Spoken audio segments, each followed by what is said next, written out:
business news next. And for that, Stephen Carroll joins me here in the studio. Hello, Stephen. So good to see you. We're starting over in the United States. New York State is suing Amazon over conditions for its workers. Tell us more. The e-commerce giant is accused of not doing enough to protect its workers from COVID-19. That includes claims the company failed to follow state rules on cleaning and disinfection at its facilities. Amazon says the complaint doesn't present an accurate picture of what it calls its industry-leading response to the pandemic. The New York Attorney General has begun an investigation into the company following the firing of an employee who'd been part of a walkout at Amazon's Staten Island depot last year. The workers had been protesting over the safety measures put in place there. Staying in the U.S. for this next story, Stephen, McDonald's, another American giant, is being sued for racial discrimination by one of its franchise owners. This is a man called Herb Washington who says the company has denied black franchise owners the same opportunities as white owners, pushing them towards locations in poorer areas. He says this is driving away black franchise owners from the brand. The company has denied the allegations, saying Mr. Washington has mismanaged his business. Yinka Oyatade has the story. Herb Washington was once McDonald's largest black franchise owner in the United States.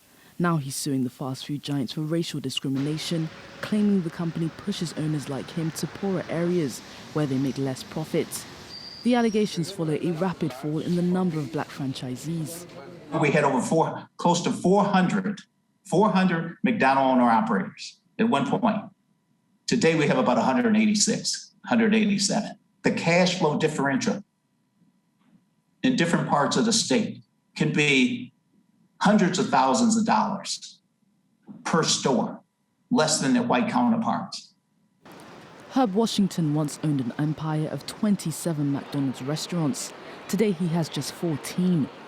He says he was pressured to sell several of his stores to white owners, letting go of 7 restaurants in the last 3 years alone. McDonald's denies the allegations. They argue that Washington is wholly responsible for his decline. This situation is the result of years of mismanagement by Mr. Washington, whose organisation has failed to meet many of our standards on people, operations, guest satisfaction and reinvestment. The fast food giant says they've invested significantly in Washington's stores, but the 69-year-old disagrees. He argues the company's help has done little to narrow the gap between his earnings and those of his white counterparts. Washington isn't alone in his claims. This lawsuit comes just months after 52 other black McDonald's owners took the fast food giant to court over the same issue. Let's check in on today's market action for you now. We've got a mixed picture at the start of trading in Europe. Shares in the luxury group Kering, which owns brands including Gucci and Balenciaga, have opened down 7% after their latest results. The company's full-year revenues were down by almost 18%, hit, of course, by the pandemic. You can see the European starting figures there. London showing small gains, but Paris and Frankfurt are trading down. In Asia, the markets in Hong Kong seeing more gains today. It's had a run of gains during the Chinese New Year break over the past week. The Hang Seng up almost 1%, a slight dip on the Nikkei in Tokyo, though. That's after recent records there. Investors now taking some profits. Now, we're also keeping an eye on the price of Bitcoin for you today. On Tuesday, the digital currency surpassed $50,000 for the first time. It's now grown even further from that level, at one point being above $51,000. The total value of all Bitcoins now is over 930 billion, according to the website CoinDesk. Next story in the gaming world. The maker of the video game Fortnite has begun a new legal battle with Apple. The Epic Games has lodged a complaint with the European Commission over its dispute with the iPhone maker. Apple removed Fortnite from its App Store last year after the company tried to get around the 30% commission that Apple takes on in-app payments.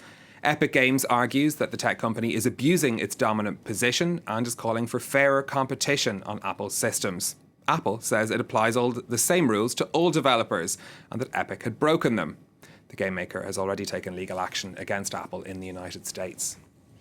And finally, on this business update, you bring us the story of a very expensive mistake made by an American bank. Citigroup has been told that it can't get back some $500 million that it accidentally paid to investment firms last August. The bank was meant to pay around $8 million in loan interest to various recipients on behalf of its client, Revlon. But instead, it wired a total of $900 million, which was the total amount of the loan. It tried to recover the money, but a group of investment firms refused to return that figure of $500 million. Citi had sued to try and get their money back, but a court in New York has ruled the funds can keep the money as it was payment made against a valid debt. Someone asked me earlier what happened to the person that made the mistake. The short answer is we don't know. He was certainly involved in the court's proceedings, but we haven't heard what's happened to him since. Yeah, that's what I was wondering too. Stephen Carroll with Business Update, thank you so much. And we're